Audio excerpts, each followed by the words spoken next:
Azərbaycanda bir neçə halda cinayət işinin üstü açılmır. 1. Cinayətkar polis olduqda. 2. Cinayətkar hansısa boynu yoğun məmuru yetimçəsi olduqda.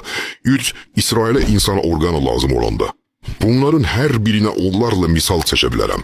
Amma həqiqət çəkəcəyim misallardan 100 dəfə artıqdır. Azərbaycan hərbi hissələrində ən sağlam, universiteti ən yüksək qiymətlərlə bitirən əskərlərin anidən özünü öldürməsi, daha sonra ekspertiza üçün morqa göndərilməsi, orqanlarının çıxarılıb ailəsinə yox, birbaşa qəbristanlığa təhvil verilməsi, həqiqətdə qara transplantologiya mərkəzlərinə orqan transferidir. Şişqaların yetimçələrinin hallı vaxtında kasıbın balalarını öldürüb 2 ay sonra azadlığa buraxılması isə hamının gündəlik gördüyü hallardır. İmişlidə polisin körpə uşaqların üstündən keçib həbs olunmaması isə ötən aylarda yaşadığımız hadisədir. İndi Gəncədə öldürülən Elgün İbrahimov da bu saydığım 3 versiyadan birinin qurbanıdır. Maraqlısı budur ki, Baku TV kimi hökumət yönümlü medialar və hakimiyyətin ayıb yerlərini öpüb gözünün üstünə qoyan bəzi konçitalar bu mövzunu gündəmdə saxlayırlar. Ora bilsin kimlərsə Elgün balanın qətlini hansısa klanı vurmaq üçün istifadə edir.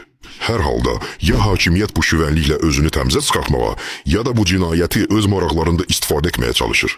Xalq çox dirənib cinayətkarın tapılmasını tələb etsə, uzaqbaşı bir dənə ruhi xəstəni tutub deyəcəklər ki, bu törədib cinayəti. Vəssalam. Yaşasın Qurun müəllimin demokratiyası. Ura! Əsas odur ki, Baraval Qaydarov.